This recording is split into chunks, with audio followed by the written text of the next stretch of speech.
welcome you to this webinar on alternate housing to grow communities.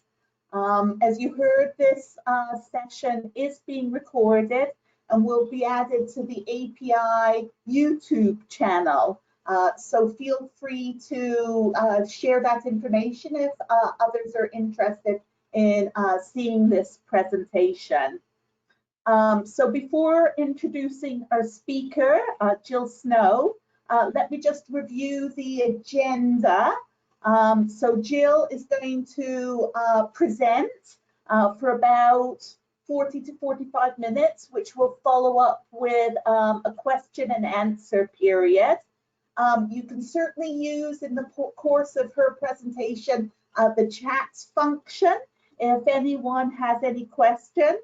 And I'll try to moderate those comments and sometimes I'll ask Jill to provide some clarity. Otherwise, I'll hold those questions and we'll get to them in the chat function. So for those of you that don't know Jill, Jill Snow is CMHC's outreach specialist, and I think CMHC is going through a bit of rebranding and might have a new name soon. Jill works as the outreach specialist for Atlantic Canada. Recently, Jill has been working with affordable housing stakeholders to address affordable housing issues here in Newfoundland and Labrador under the National Housing Strategy. Her topic today on alternate housing forms is a hot topic for planners. I think you'll all agree, especially across Atlantic Canada. And she'll be sharing how these housing forms can address issues of affordability and supply. So thank you very much, Jill, for presenting to us and planners across Atlantic Canada.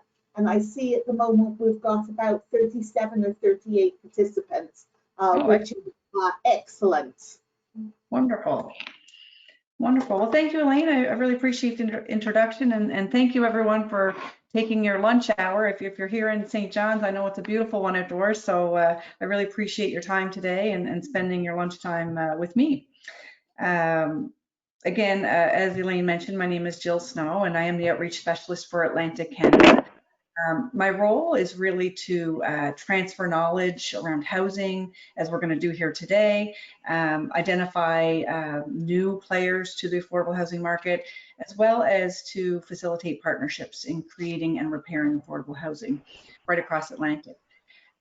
Before I jump in any further though, I just want to make sure everyone can see the main screen, the presentation, the front page of the presentation. If there's any issues, certainly you can let us know. As well, I'm wondering if you can hear me okay. Again, if there's any issues, certainly let me know. So I'll assume without the response there, all is okay. We also have the chat box there, as Elaine has mentioned. I know that we don't have the time today within the next 40 to 45 minutes to introduce and do a roundtable of everyone that's joined us, but I would love it if you wanted to take a moment, if you're comfortable with the chat box, and just write in your name and where you're dialing in from today and your position, and that way everyone can see who's on the call and joining us today. So you can do that as I carry on. So today we're as Elaine mentioned, we're here to talk about alternate housing, which will help grow communities. And I'm going to share some examples of projects from across Atlantic Canada and some from Canada and even internationally, just to show the different opportunities that are out there with regards to housing. Research has certainly proven that access to affordable housing is an essential determinant in individual health and of sustainable, strong communities. So today we're going to look at how the development and implementation of alternate housing within municipalities can be a response to the housing need that's in your community, as well as the need for increased rental options. Alternative housing is one way that you as a planner and within a municipality can respond to these needs. So I'm going to focus today on all 6 different categories of affordable housing. When I say the word affordable, though, I'm going to, just so that we're all on the same page in terms of affordable, because I know there's a lot of different definitions out there. When I refer to affordable today, I'm referring to those who have shelter costs that are less than 30% of their gross income. So when you think of the types of housing that we're talking about and the rental amounts that go with it, that's what I mean by affordable. So the agenda today, we'll talk a little briefly about why we should even consider alternate housing, alternate types of housing. Then, like I said, we'll go through 6 different types of alternate housing.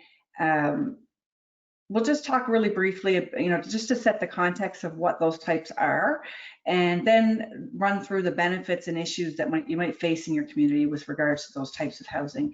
And then I'll share some successful examples so that you're able to envision them, overcoming those issues and being successful within your communities.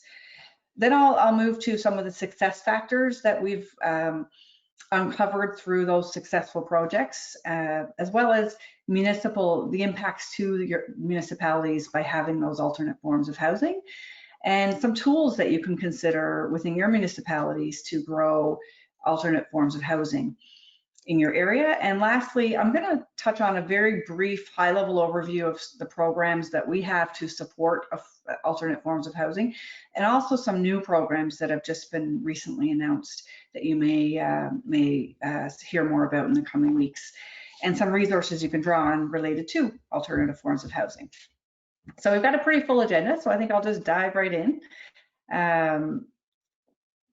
Feel free along the way, if I'm talking about one of the types of housing and you have a successful example in your community that you want to highlight in the chat box, feel free to do that so then we can all benefit from that information. Or if I'm talking about a different type of housing and you have experienced challenges in your community around that type of housing, throw that in the chat box as well. And then maybe we can utilize some of that information to find solutions. And I'm also going to touch on some really kind of out there ideas. I have a couple ideas that were put forth and highlighted in the top 50 housing list. And if you have some crazy ideas around housing that you think could work, throw that in there too. So certainly would welcome you to stay engaged throughout the discussion. And I'll address any specific questions, like Elaine said, either along the way if she brings them to my attention or at the end of the discussion. So why should we even consider alternate housing in our communities? It's really a response to changing demographics, economic trends, and community goals. All of those factors can contribute to the need for alternate housing. So let's look at those a little more closely. When we look at changing demographics, there's 3 factors, or 3 components, I guess.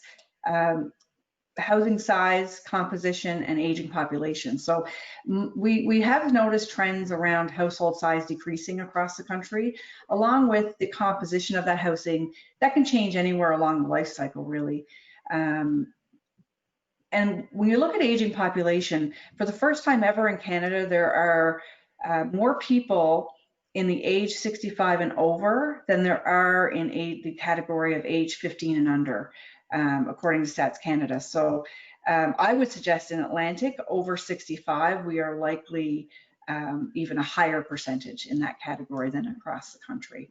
So those factors necessitate the need for alternate forms of housing.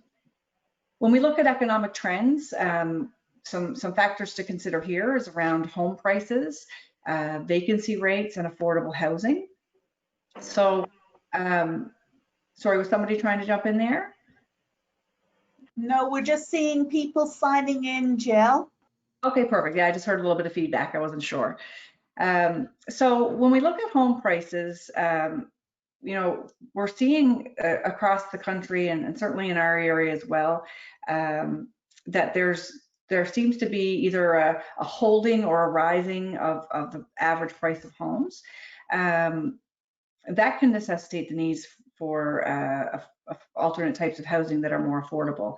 Again, we see in some areas that the vacancy rates are quite low, and that there isn't a whole lot of affordable options available in communities, and there's a limited supply, especially in rural areas. There's a limited supply of purpose-built rental units, and that puts a downward pressure on vacancy rates. In some rural areas, there are no options. So all of those economic trends point to the need for alternate types of housing. And then lastly, depending on the goals of your community, you may see a desire and a need to increase community density. You may also see the need for affordable rental housing. I know that we have definitely lengthy wait lists here in Newfoundland, and other provinces have wait lists with regards to affordable housing.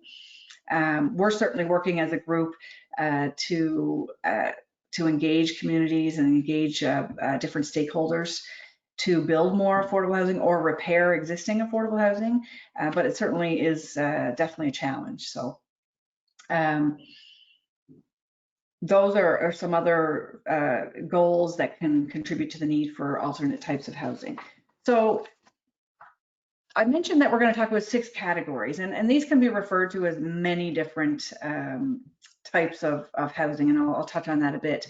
The 6 categories we're going to focus on today is accessory dwellings, building conversions, co-housing, micro or tiny homes, modular, and flex housing. So again, I'm pretty confident that most of you are familiar with the types of housing and what they, what they consist of. What I'll do, I'll just touch, like I said, very briefly on, what other names and what the definition of those types of housing are, just so that we're coming from the same standpoint and we're all on the same page. But I'll certainly move forward then to talk about the benefits, the issues that can be raised, and how some of those things were overcome with some of the projects that we've seen. So this picture is reflective of, I said I was going to share a couple of the top 50 housing ideas. This is a kind of a crazy idea that a company in Portland, Oregon had developed around, they wanted to add thousands of affordable housing units within Portland. And they decided to create a prefabricated accessory dwelling unit and just literally plop them behind houses on the same lots. What's a little inventive here is that there's no upfront investment from the homeowner.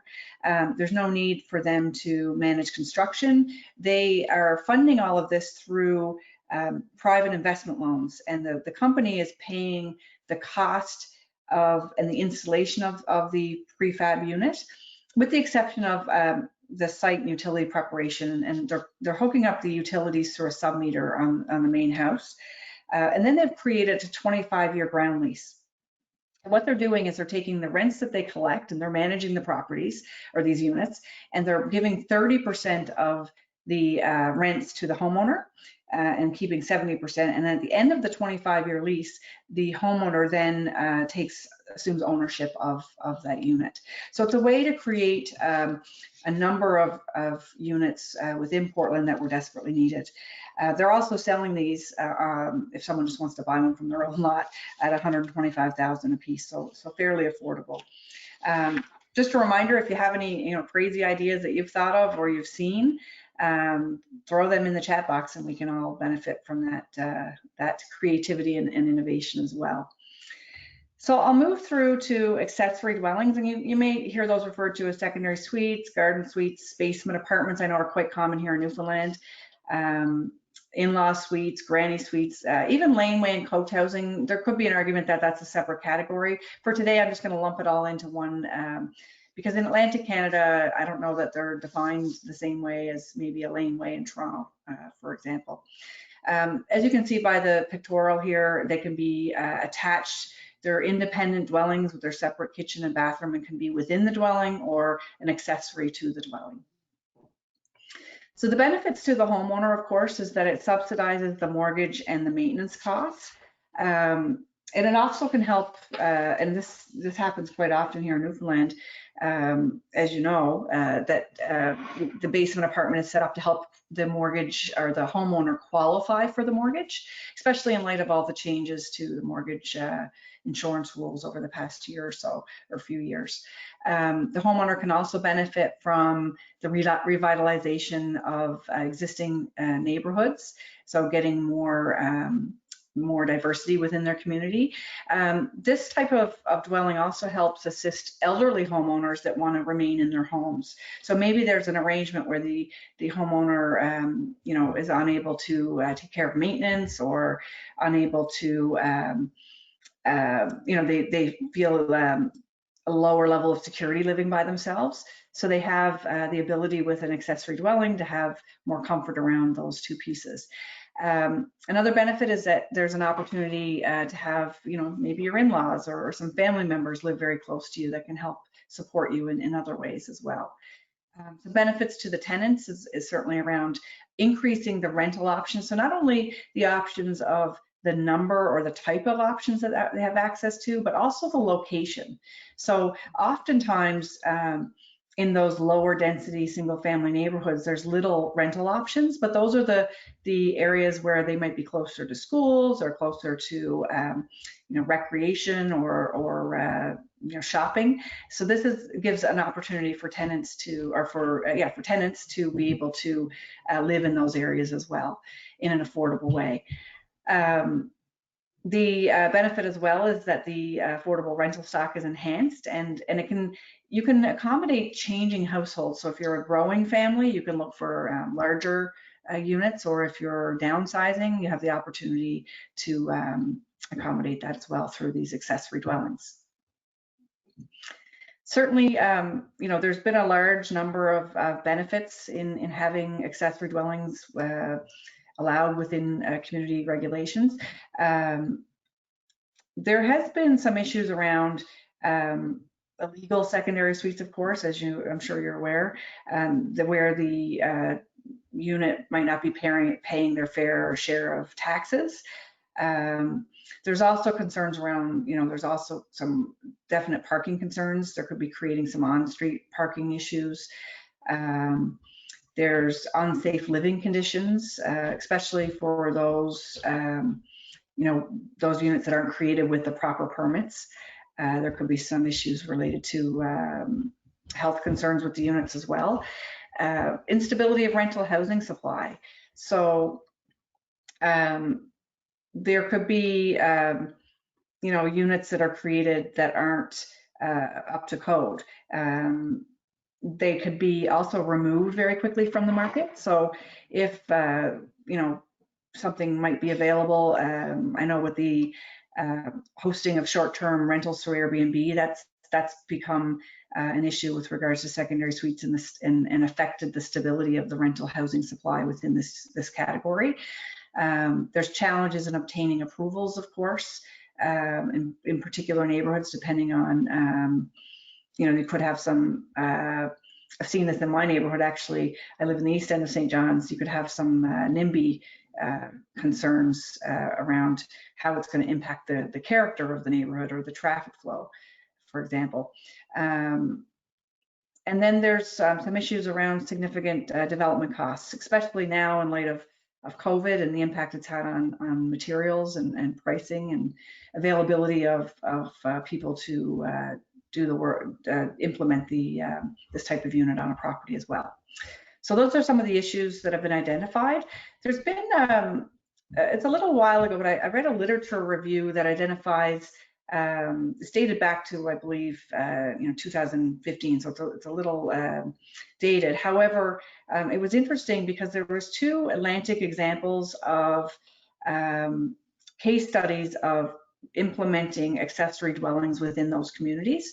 So in Moncton, New Brunswick, there were originally they were looking to provide housing for the aging population, and that's why garden suites were being considered, and they needed to expand their policy and regulations to support that. And the highlights around that policy change, just some of the highlights were that they included secondary uses in all the neighborhoods, and they were able to implement change of use permits. And the outcome there was that they increased the number of secondary units and gave their community members a more flexible and diverse housing stock as a result.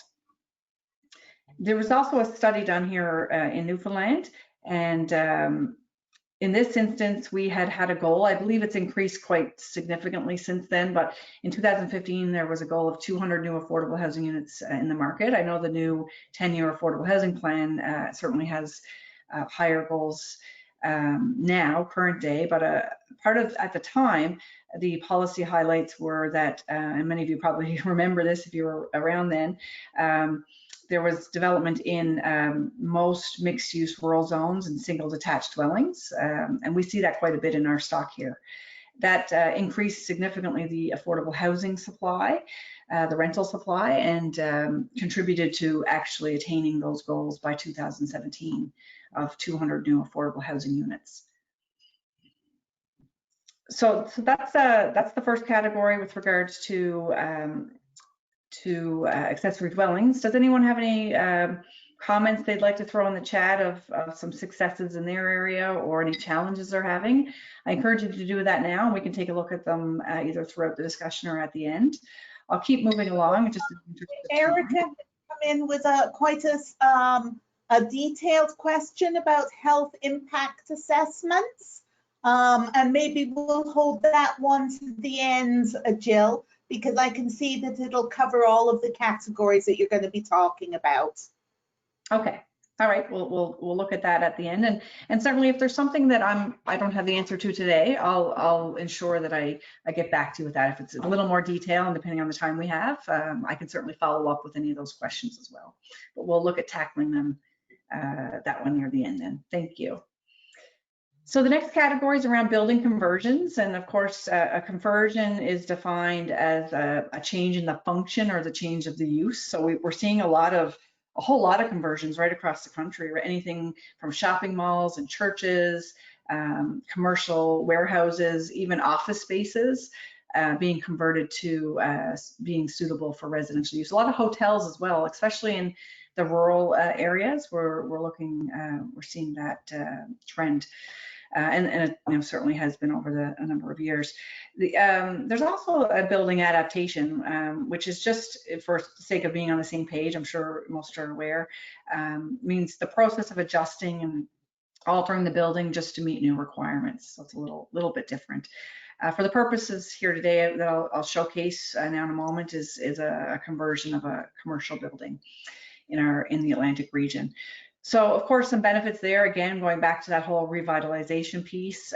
Typically, these buildings that are older and in need of some revitalization are located in city centers. So they're close to infrastructure, they're close to transportation and employment opportunities.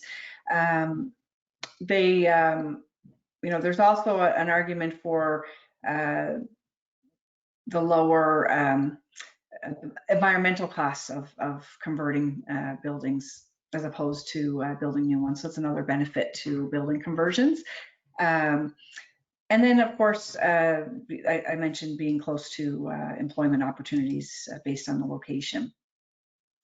One of the challenges, of course, with building conversions is that predictability piece. So, you can get into a conversion just to find out that it takes you down a really long, costly path. So the cost could be more substantial depending on what you encounter in that conversion. Also, I know that there's been a number of examples where, depending on what you're converting from, the suitability of getting it, turning it into a residential unit may be more challenging with a conversion versus building new.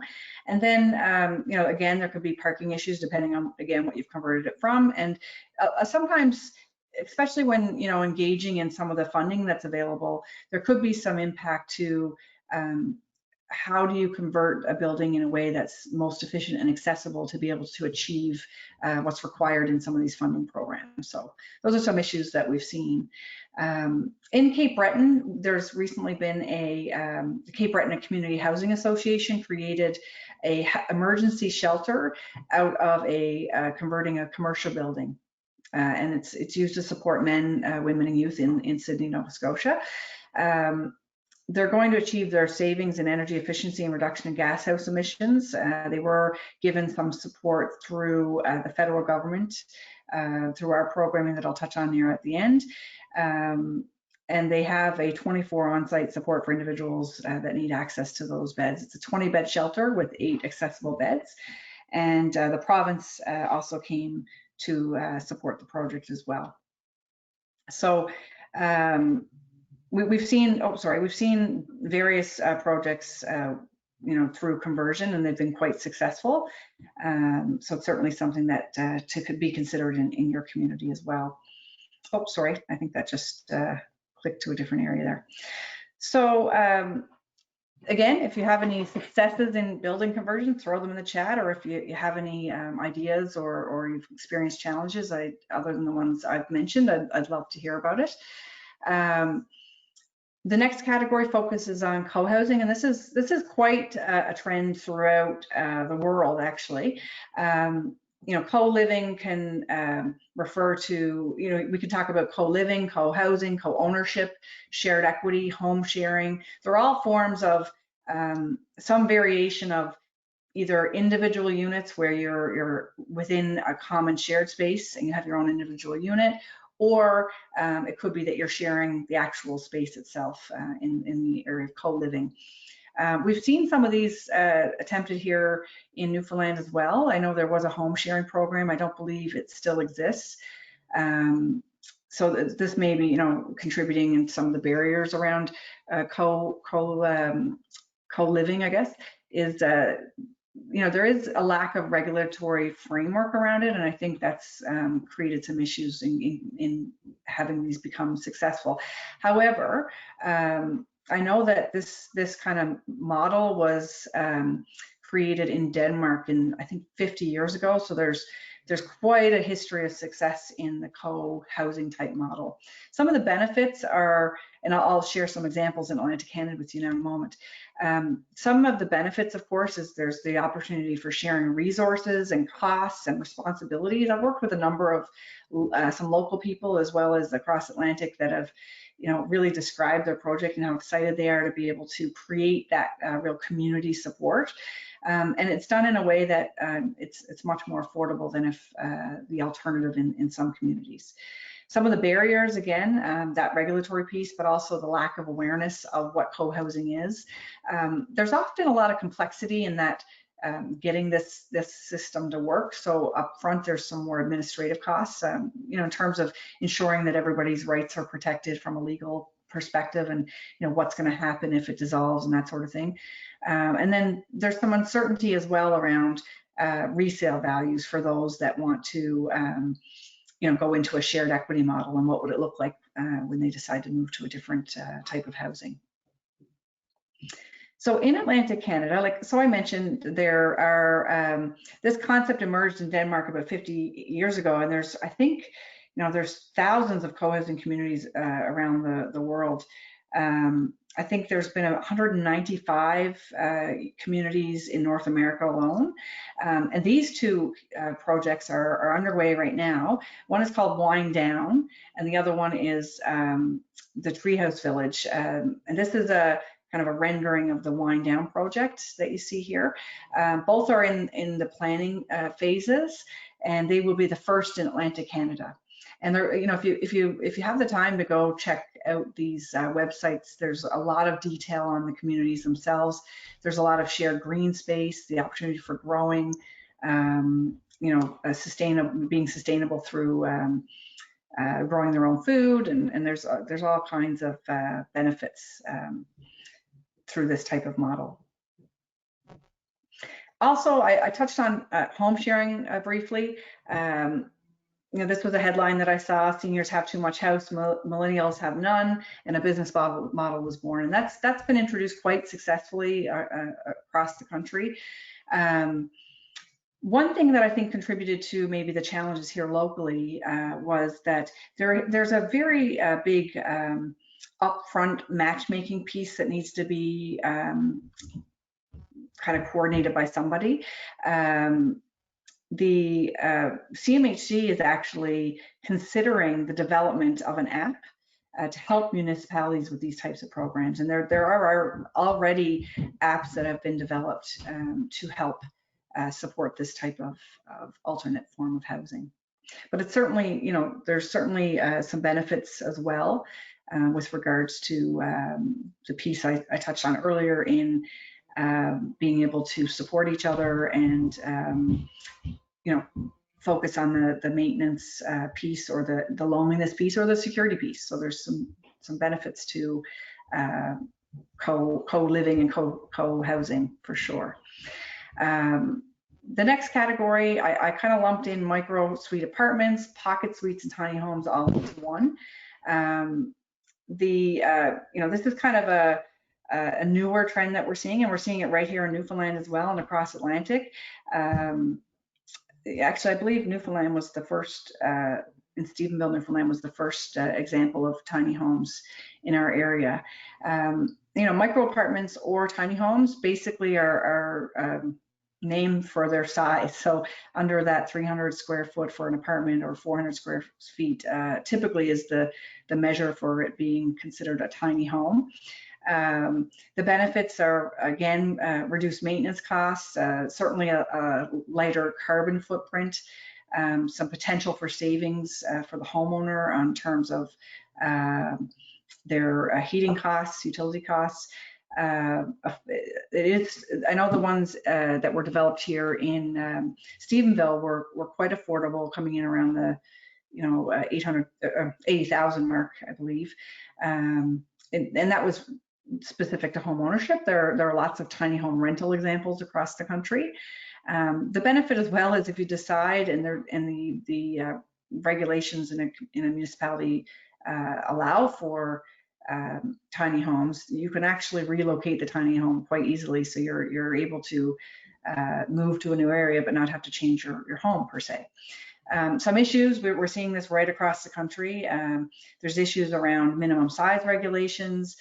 In the case of Stephenville, we saw that the council changed the wording of that regulation to allow for this alternate form of housing. There's issues around accessibility, just purely based on the size itself. But I do have an example I'm going to show you that accessibility was implemented in a tiny home successfully, or well, it's being worked on. There's some NIMBY issues because it is, you know, it's different. The size in and of itself creates a different type of landscape, I guess, within a community. So there's been certainly some NIMBY concerns that have had to be addressed. And also, when it comes to funding these, there's some remarketability issues. So, you know, there's a certain, I was reading last night about, you know, different benefits of being actually a tenant within a tiny home, and there's, you know, you certainly have to be comfortable with minimizing and different features of a tiny home. So not everyone may be comfortable with that. So the remarketability of that project may be challenged depending on the demand in any given area. So I mentioned the Stephenville, Newfoundland project, and this was the first model and I believe the first tiny home project in Atlantic Canada. I did have the opportunity while I was over there. I almost had the opportunity to tour one, but I ran out of time, unfortunately. I would have liked to have seen them up close. So they're 25 by 100 feet. I believe he built 15 tiny homes in a subdivision area. And again, they did need to amend their regulation in order to allow for it. These homes also actually come with a foundation, which I think is not always the case with tiny homes. Here's another example. This one's actually out of Calgary, I believe. It's a project that just outside of just south of Calgary. It's a Vagabond tiny homes. The project's currently on hold right now based on some NIMBY issues that they've encountered. They're proposing 30 to 35 permanent homes that are ranging from 380 to 600 square feet in size, and a mix of affordable and market to create that inclusion and diversity. The units will be wheelchair accessible. with 15% of the homes being designed specifically with wheelchair accessibility in mind. So it can be done. Well, it's looking to be done. So we'll keep an eye on that project and see where it lands in terms of accessibility once it's complete. But there's some renderings there to give you an idea of how it can be accomplished. So I think we're moving through the categories quite nicely here. The modular category is one that we're seeing very successfully implemented in BC. We've seen some local hotel here that's been created through a modular design. This can be referred to also as factory built, prefab, system built. Lots of benefits in terms of construction time, especially for affordable housing.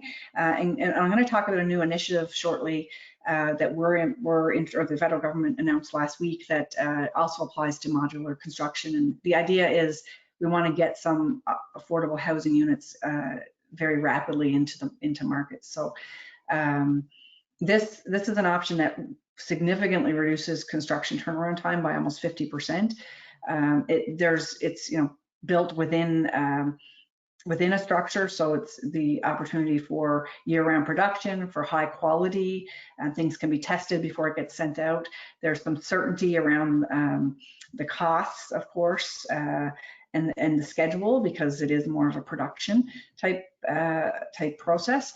And there's that process also allows for some flexibility because you can test things within a controlled environment. And there's a reduction of material or losses than if you had, than when you're on an actual job site. Some issues, of course, depending on where, especially for the rural areas where these are being delivered, could be damage during transport. The actual cost of transportation can be quite high depending on where it's going. There's some potential for challenges once it actually gets to the site in terms of arranging it and assembling once it gets to site as well. So as I mentioned, there was under our innovation program with CMHC, we funded this project where there were city-owned lots that modular homes were being constructed on, and as vacant city-owned lots, and as they became repurposed, they were able to take these modular units and move them to other city-owned vacant lots within the community. And it's providing more than 1,300 units of housing to families. And it's really created, this particular project was 40 single occupancy sites, but it's really created a movement in BC. It's caught on quite successfully. And I believe there's, and Brian, my colleague Brian Butt, I believe, is on the line, and he could speak to this probably more in detail than myself, but I believe there is, the model is being replicated. He just moved from BC. It's being replicated to construct over an additional 2,000 dwelling units throughout British Columbia. So it's a quite successful way to add supply to a market in an affordable way. Here's another crazy idea that came out of the top 50 housing ideas list. This was a gentleman was filming a documentary about a housing crisis in Chile, and he noticed that families were building homes one room at a time. And it was an area where mortgage financing wasn't commonly available, and it was taking years to save and build larger homes. So they were just tackling one room at a time. And that kind of made him think that it kind of made him think of people back in his home country of, how student debt was making it difficult for those to pay for housing. So his idea was around what if he could create a mobile type home that it was sort of done in an incremental way, so that as a student can maybe have one piece, and then as they grow their needs change, they can then add another piece and so on. So it's sort of assembling pieces at a time and attaching what you need depending on your stage of life. So that was quite a creative way to attain affordable housing as well. So I was going to loop all of this in. All of these categories can tie into this last category of flex housing, and I'm sure you've all touched on this within different, I know there's different regulations depending on the area you're dialing in from, but all of the housing can be designed, all of the categories can be designed to be visitable, to help them age in place, to be universally designed. It's also referred to as lifetime home or a grow home. These are ways to ensure that, so it's not one particular type of building, but it's an approach to building that uses a range of design and construction refinements to create a space that's, adaptable, accessible, affordable, or convertible as your needs change as you grow. So Visitable Homes, it's been around for a while. It's not new, and we did a study at one point to look at how we could increase the uptake of visitable housing. And from our research, some of the barriers that we uncovered was the limited awareness around visitable housing and the lack of demand, maybe some reluctance on behalf of the developers and builders because thinking the cost or the risk would be too high, and confusion around the policies, or there was inflexible bylaws or different issues around understanding how it could work. Some of the enablers that we uncovered was to clarify and reach consensus of criteria around visible housing, conducting more research, which I'm going to show you a little bit that we've done in a moment on a housing project that we partnered with National Research Council in Ottawa. And we're sharing that information through guides to help people with creating visitable housing. Changes in policy, of course, can be an enabler, marketing and education, and so on. So this is the home. I toured this actually when I was in Ottawa, and it's quite fascinating because it's not at all, when you walk in, it's just like a normal house, but it's designed in a way, for example, there was a staircase going upstairs, but there was enough room left for an elevator, so that if one needed to be installed at some point, the closets were all lined up so the elevator could easily be installed in a certain area of the home. You couldn't really tell as you went around that it was, he had to actually point out, the tour guide pointed out what the features were, and there was hundreds included in this test home. It was created so that the house could be continuously tested for different technologies, and then that information could be shared. And we have a guide that is created around flex housing, and it's a checklist that can help create a home in a way that helps adapt to the changes of life as people encounter different needs. Some of the so that kind of wraps up the category piece, and I'll run pretty quickly. I know we're coming close to the 45-minute mark, so I'm going to run very quickly and briefly through the next couple slides, and then we'll take some questions on what we've heard here today. So, or comments, of course. So some success factors for considering all these alternate types of housing is certainly, as you can see here, adaptability, support from the province, support from partnerships, changes to policies, incentives within policies, being adaptable, I guess, with the different policies to the extent that you can.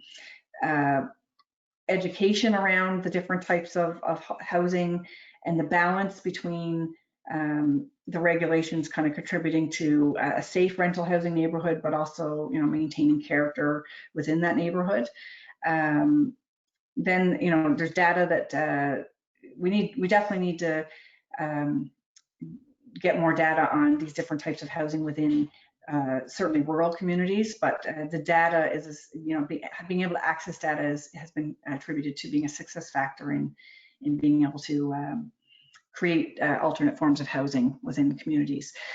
This here, I'm not going to go in any detail of this, just to let you know that there's, you have a number of municipal tools, as you're aware, policy, financial, regulatory, that can really contribute to supporting these types of different types of housing.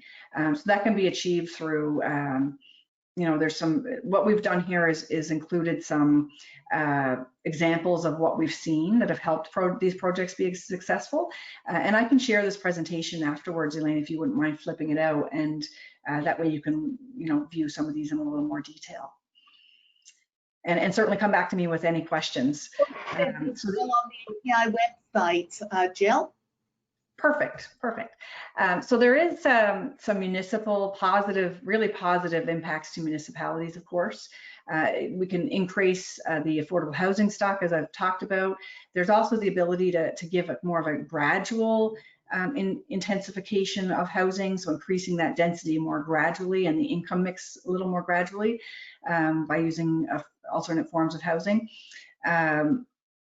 There's still the ability to maintain neighborhood character through these forms. Of course, the diversity, it's easy to see how that can be achieved. Efficient use of municipal infrastructure when you're looking at the conversion piece as well. There's the opportunity for increased home values and then the tax revenues, of course. And then there's the ability to accommodate housing needs, as we've talked about, for changing families. So it would be amiss if I didn't speak to our solutions that can help all of these types of housing. Sometimes it's not necessarily our specific solutions, but it might be funding that we've contributed through the bilateral agreements with the provinces. So the province may deliver some funding that can help support these types of housings, and then we might as well. So I'm just kind of giving you an idea that we have several different funding programs. I'm not going to get into those details today, but I'm happy to talk about them at any time. And they range the entire housing continuum. So we have a solution right across the continuum. You're going to hear more in the coming days, if you haven't already, about the Housing Supply Challenge, which is a 5-year fund up to $300 million to launch. It's launching the first phase in October. There's some more details at this website, and the first phase is very data driven and coming up with some solutions to some housing supply issues through data. So I encourage you to take a look at that if your municipality is trying to figure out ways to create more supply.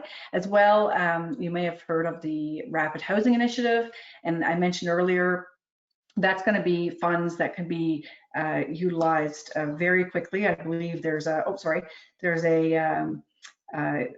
commitment to deliver these funds within the next year, and they are going to be to support, I went one back too far. They're going to be to support acquisition of land, conversion, and modular homes as well, and getting that supply to increase quite quickly. I think I sent out a note to everybody at some point through your respective associations or chapter, about the expert community on housing. So we have a site that you can sign up and have regular discussions with fellow planners and experts within the housing community to talk about various subjects on housing and share knowledge. So it's not, we host the community, but it's not always CMHC presenting. It's various experts within the community. If you're not already involved, I encourage you to take a look and sign up, and you can decide what topics make sense for you. So where to find resources, I mentioned a number of different guides throughout the presentation. On our website, www.cmhc.ca, you'll see there's a whole section devoted to accessible and adaptable housing.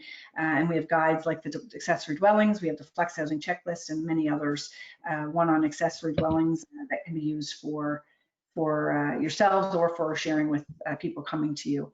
I know that you're often talking to a lot of developers, non-profit organizations or other stakeholders that want to implement various forms of housing within the community, and you're often the go-to to figure out how can it fit within the guidelines. And I encourage you, if you have somebody who's wanting to look at either market or affordable, we have solutions that help create a mix of housing at different income levels so that we can offer them funding that supports keeping a project viable through market levels and affordable. So there's no need to have a fully affordable project anymore. The funding is set up in such a way that we encourage there to be a mix. And I'm happy to talk to those people. I appreciate any leads or referrals you can send my way, and I'll make sure they get to the right person within CMHC, and I'll introduce a couple of those people here now momentarily. You can follow us on all the social media sites. this is the last slide. So we, anything, whatever you follow, we're there, and we'll give you continuous updates and relevant tools, videos, fact sheets, that can be utilized to support alternate housing. So I'm, again, Jill Snow. I'm the outreach specialist. There's my contact information. I'm happy to talk to anybody who wants to explore these forms of housing. I think it's quite clear that there's some issues and challenges, and they're, not always is it within your control to change that, policy piece. However, it's being done. These forms of houses are being done successfully right across the country. So we're happy to meet with you as well and talk about what those best practices are and how they might be implemented within your community. So before I open it up for questions, I'll also introduce my colleague, Brian Butt. Brian, are you on the line? I don't even know if he's able to chat. I thought I saw him come in there. I just wanted to point him out to you. He's going to be taking care of, he's the multi-unit specialist here in Newfoundland, and he'll be taking care of those who want to submit applications and walking them through the process, and also facilitating them with partners and so on. And I have my colleague Marina Subsky on the line as well. She's here, she works with us in outreach, and she's based in Montreal, but she supports our region as well in a variety of ways. So that concludes my part of the discussion today. I'd love to hear any comments, questions, and I guess I'll pass it back to you, Elaine, to share that with me. All right, so Jill, for your information and everyone's information, we had 43 participants. They came from a broad variety of areas. We had private developers, representatives from municipalities and government, architects, health sector, planning consultants, someone from the appraisal community, and recent graduates from planning school. So that's a broad representation of people that were here. And we had participants from Nova Scotia, Labrador, New Brunswick, and Newfoundland. Excellent. So that's really nice. So thank you everyone for joining us. So we do have a couple of questions, Jill, that came in via chat. Sure. First one is from Julia, who works with the municipality here in Newfoundland and Labrador. Okay. And she wanted to know about building code issues, especially associated with using an accessory building for residential use. Okay. What I would put out there, I may come back with a question, is, what's being experienced in, because you mentioned quite a few people from different areas on the call today. Are they able to speak, or does it have to be typed in? They can, everyone has the right to unmute themselves. Okay, perfect. But so, maybe work through a couple of these questions, and then maybe if you want to, work on a discussion about those, I'll put the questions out for you. Sure. And then we'll go back. So we've got a question from Dennis. And he's not familiar with the term of visitable housing. Could you explain? And again, it comes back to National Building Code issues. Certainly can, yeah, and I'll speak to that. Okay. So with regards to visitable means that it's not only, so accessible is when you're within the unit, and someone who requires accessibility, there would be allowances for how, radiuses for how you can move within different rooms, and allowances for the ability for someone in a wheelchair per se, but not only wheelchairs, it could be just someone needing access to, handles that move down versus turn, because it's harder for someone to maybe access the doorway through turning a knob. So there's various ways you can make a home inside the home accessible. Visitability means that you're also making it so that someone can enter your home, because I know I've heard examples of someone wanting to go for dinner at someone's house, and they require, maybe if they're in a wheelchair, they require the ability to get into the home, obviously, and there's 3 or 4 steps, or there's a big ridge that you can't actually get into the home. So I'll go back to the slide. Let me just see if I can swing back there real quick. just to show you, because I purposely put this picture in the visitability slide, but I didn't touch on it when I, let me see here, sorry, it's a little slow, it's just taking some time to catch up. But you'll see in a visitable home, as you can see here in the picture, you can actually walk or wheel if necessary right into the home. And it's not even, you know, we talk about wheelchairs, but also even someone coming to visit with children, small children that are in, you know, in strollers. That can be a barrier if it's difficult to get through through the door. So visitability is all about designing the home in a way that it can be accessed from, you know, entering into the home. Lovely, Does that Jill. answer the question? So do you want to kind of ask people to unmute themselves to talk about the issue around national building code issues? Sure. Yeah, I'd love to hear what's happening in your municipality. I work with all the municipalities right across Atlantic Canada, and I just started in this role when just the same week, I think it was a week before COVID hit, so everything kind of changed, as you all know, very dramatically. So I haven't actually had the opportunity to go out and spend time in each of the communities as of yet. I have heard of some of the issues related to accessory housing, and I'm going to go back to that slide to point out some of those. Let's see here now, but I'd love to hear what's happening in your area and what challenges you're facing. I don't know if anybody wants to jump in, because likely it's a challenge that's being faced in other areas as well. This is Julia here on the, I can undo my camera too. Hi, Julia. Hi.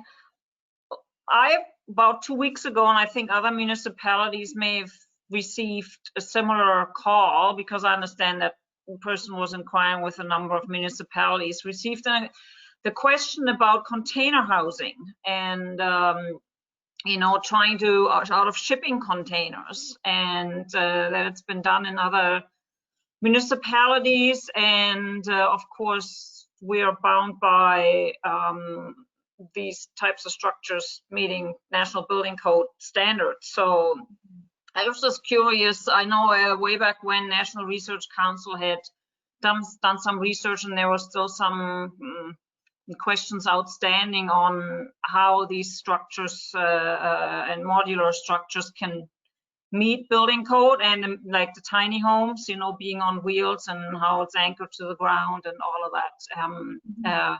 So I was just curious if there's been any movement on building code and these modular structures, and is that getting somewhere? Right. I wonder, Brian, are you on the line? Brian, sorry. I'm just wondering if Brian Butt is on the line. He's yes. I'm not hi, sure Brian. if you can...